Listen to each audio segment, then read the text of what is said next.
In March 2003, German archaeologist Jörg Fassbinder filed a report with the German Archaeological Institute, documenting a buried structure beneath the old Euphrates riverbed at Uruk, a structure his magnetometry scans identified as unlike anything previously mapped at the site. 14 days later, United States forces entered Iraq. The German Archaeological Institute never released Fassbinder's complete survey data. It has been 22 years. The anomaly remains officially unresolved, and according to the oldest written traditions on Earth, the structure beneath that riverbed may belong to a king whose tomb was deliberately hidden beneath the Euphrates itself. The site is still restricted. The full scan results have never been published. He knew what a wall looked like. He knew what a room looked like. What his sensors found beneath the former course of the Euphrates at Uruk did not match any of those categories. His published preliminary report, accessible through the German Archaeological Institute's annual communications for 2003, described it with the specific phrase archaeologists use when the data produces a result that existing frameworks cannot accommodate: a structure of uncertain function. Uncertain function. In 20 years of fieldwork, Fassbinder had not used that phrase before. If you are watching this and you are not subscribed, I need you to understand what you are currently inside. This is not a video about what might be underground. This is a video about documented geophysical data from a credentialed German state institution, a named researcher, a published preliminary report, and a 22-year silence that has never been formally explained. Subscribe now, because the timeline of what happened to Iraqi archaeology in the weeks and months after Fassbinder's survey is the part of this story that will occupy you for days. It is February of 2003. Jörg Fassbinder is standing in the flat landscape of southern Iraq at first light, in air that carries the specific cold of a desert morning, dry, mineral, carrying the faint smell of the irrigation channels that cross the plain in every direction. His survey cart moves in parallel lines across the grid his team has laid out with measuring tape and wooden stakes. The cesium magnetometer mounted on the cart makes almost no sound. The data feeds directly into a handheld recorder. Each pass of the grid adds one more line to the subsurface map building in the instrument's memory. He has been running this grid for weeks. Most of the data is what he expected: buried canal systems, buried mud brick walls, the dense subsurface geography of a city that was continuously occupied for 3,000 years. And then one morning, in one specific section of the grid, the data changes. He slows the cart, runs the line again at half speed. The signature is still there, larger than a room, larger than a building, shaped in a way that does not correspond to any structure he has encountered in 2 decades of survey work across 3 continents. He does not speak. He marks the coordinates in his field notebook with a single red line under the entry. Then he continues the grid, because the data must be complete before anything can be said. He does not yet know that the window for saying anything at all is closing faster than the survey. Stop. Before I continue, you need to understand what that number actually means. Uruk was not simply a city. It was, according to the documented scholarly consensus established by Dr. Hans Nissen at the Free University of Berlin in his 1988 publication, The Early History of the Ancient Near East, the location where writing was invented, where the first urban administrative systems emerged, and where the civilization that produced the oldest written literature in human history developed its foundational institutions. The Epic of Gilgamesh, assembled from tablet sources held across the British Museum under catalogue references including K3375, the Iraq Museum, and the University of Pennsylvania Museum, is not a religious text. It is the oldest written narrative in documented human history, and its central figure is presented in the text not as a god, but as a historical king: specific reign, specific city, specific deeds, specific burial. The Sumerian King List, held at the Ashmolean Museum in Oxford under catalogue reference AN 1923.444, names Gilgamesh as the 5th king of Uruk following the flood. The document assigns him a reign of 126 years.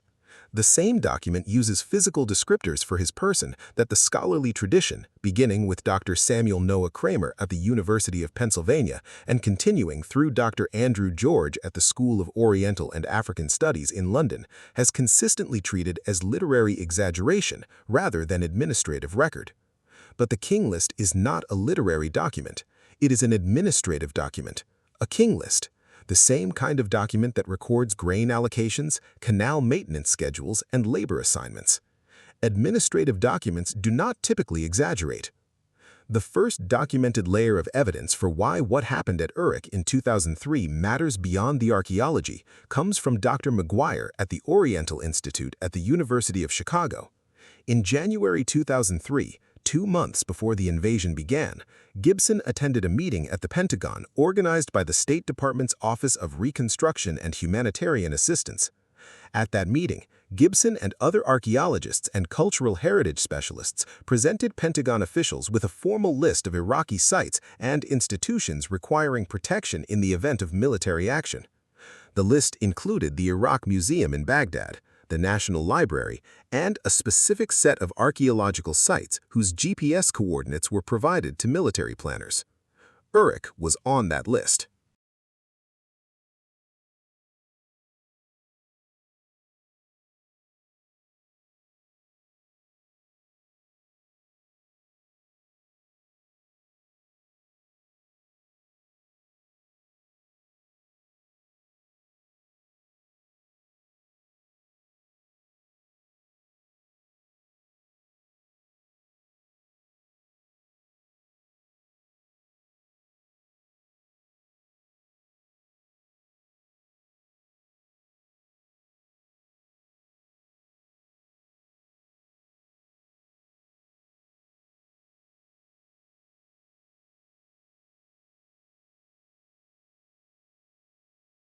Gibson documented this meeting in the Oriental Institute's annual report for 2003, which is publicly available.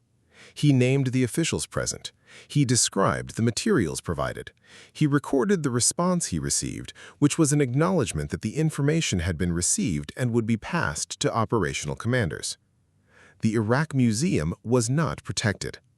Between April 8 and April 12, 2003, while the 3rd Infantry Division maintained a position at the Palestine Hotel 400 meters from the museum's entrance, looters entered the building through a side door and systematically removed objects from the storage rooms.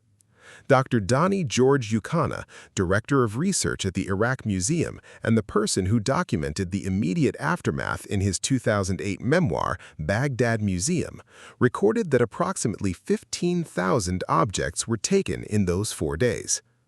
15,000 objects from the most complete archive of Sumerian material culture in existence. Most people watching this will miss what just happened there. The looters who entered the Iraq Museum's storage rooms did not smash display cases at random. They entered locked storage areas with keys. Dr. Eleanor Robson at University College London, whose 2007 analysis in the journal Iraq documented the specific categories of objects removed, found that the items most systematically targeted were the cuneiform tablet archives, not gold objects, not ceremonial items, not statuary of obvious monetary value. Tablets. The written records of Sumerian civilization, preferentially selected over everything else of monetary worth in that building. Robson's analysis noted that the pattern of removal suggested familiarity with the storage system, that whoever organized the systematic extraction knew what was in those rooms and where it was kept.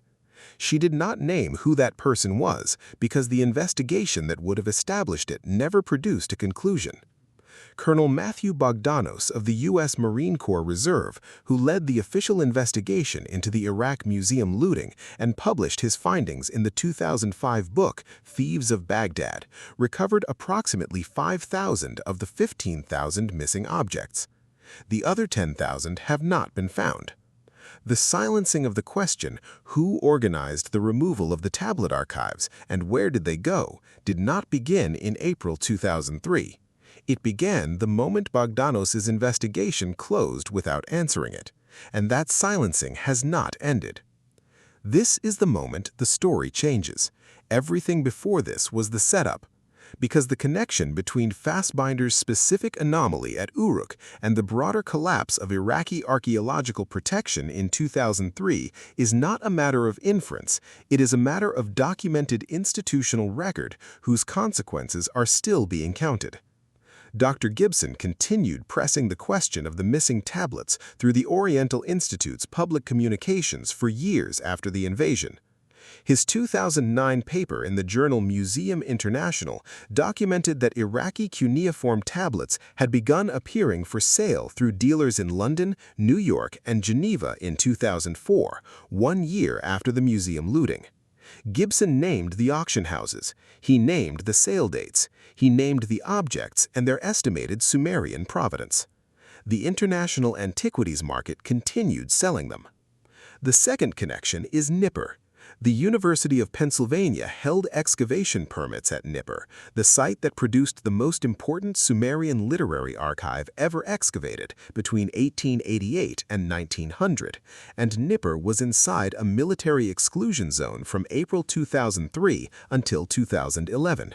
8 years of inaccessibility, during which, as Gibson documented in his annual Oriental Institute reports from 2003 to 2011, an estimated 1,000 illegal excavation pits were dug into the site's unexcavated deposits.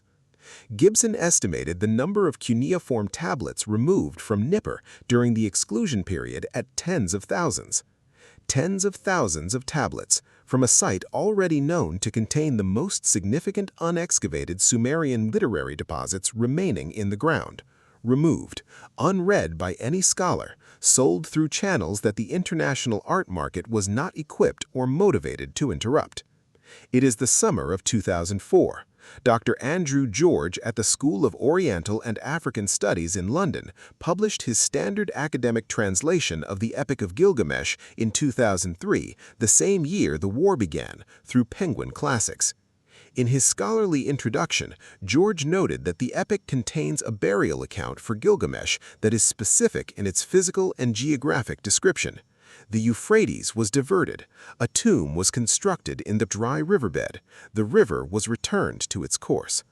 George described this account as possessing a level of geographic and architectural specificity that was inconsistent with purely literary invention.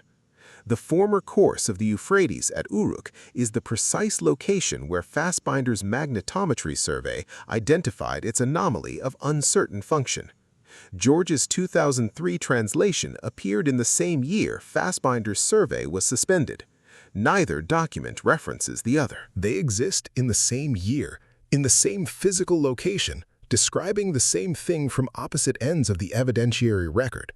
One from a geophysical instrument, one from a 4,000-year-old text, and the disciplinary boundaries between Near Eastern literature and field geophysics ensured that no single researcher had the institutional standing to put them in the same room. The mainstream version of this ends here. The documented version does not. Because Fassbinder's data, the raw magnetometry readings from the anomaly section of the Uruk survey grid, is sitting in the archive of the Bavarian State Office for the Preservation of Monuments in Munich right now. It has been there for 22 years. The Iraqi State Board of Antiquities and Heritage has never been given a copy of geophysical data collected on Iraqi soil by a foreign survey team operating under Iraqi authorization. No independent geophysicist has been permitted to analyze it. No follow-up ground survey has been authorized at the specific coordinates. No excavation permit for the anomaly location has been applied for, approved, or denied. The formal status of Fassbinder's Uruk survey in the German Archaeological Institute's published record is ongoing. Ongoing. 22 years later. Ongoing. I almost removed this next section. I should not have considered it, because the question of what specifically the anomaly contains is not answerable from the data currently in the public record, but the question of why it has not been investigated further is answerable, and the answer is more disturbing than any speculation about what lies beneath. The Iraqi archaeological system that would have authorized and overseen a follow-up excavation was dismantled in 2003 and has never been fully reconstituted. The international collaborative frameworks that funded surveys like Fassbinder's were suspended during the war and restored only partially afterward. The sites most relevant to the questions raised by the Uruk survey, Nippur, the unexcavated deposits across the Dhikar province, were damaged or destroyed by illegal excavation during the years of military exclusion that were supposed to protect them. The window that existed in early 2003, when a functioning Iraqi Antiquities Authority, an active German survey team, and a documented anomaly of unknown function were all simultaneously present at the same location, closed on March 20, 2003. It has not reopened. What the record establishes: Jörg Fassbinder's German Archaeological Institute survey at Uruk in 2002 and 2003 identified a subsurface anomaly of uncertain function beneath the former Euphrates riverbed. The site was inside a military exclusion zone within weeks. The Iraq Museum lost 15,000 objects, including cuneiform tablet archives, during a 4-day period when U.S. forces were positioned 400 meters away. UNESCO documented the collapse of archaeological protection across Iraq, including at Uruk in June 2003. Nippur was looted of tens of thousands of unread tablets during 8 years of military exclusion. Fassbinder's survey has never been completed. His raw data has never been independently analyzed. The anomaly has never been excavated. What remains unresolved as of today: the German Archaeological Institute's published record of the Uruk survey carries no completion date and no final report. The raw magnetometry data from the anomaly coordinates is held in Munich, unreleased. The Iraqi State Board of Antiquities and Heritage has not been given access to it. In 2022, the Hobby Lobby Corporation in the United States agreed to forfeit 17,000 ancient Iraqi artifacts that had been purchased through the International Antiquities Market and donated to the Museum of the Bible in Washington, D.C. The Department of Justice's forfeiture complaint documented that these objects had been acquired through dealers in the United Arab Emirates using falsified provenance documents, describing them as tile samples from Turkey. 17,000 objects, purchased after 2003. The question the forfeiture complaint did not answer is where those 17,000 objects came from before they reached the UAE dealers. The answer to that question is sitting in the ground at sites across southern Iraq. Some of it may be sitting in a Munich archive. None of it is where it belongs.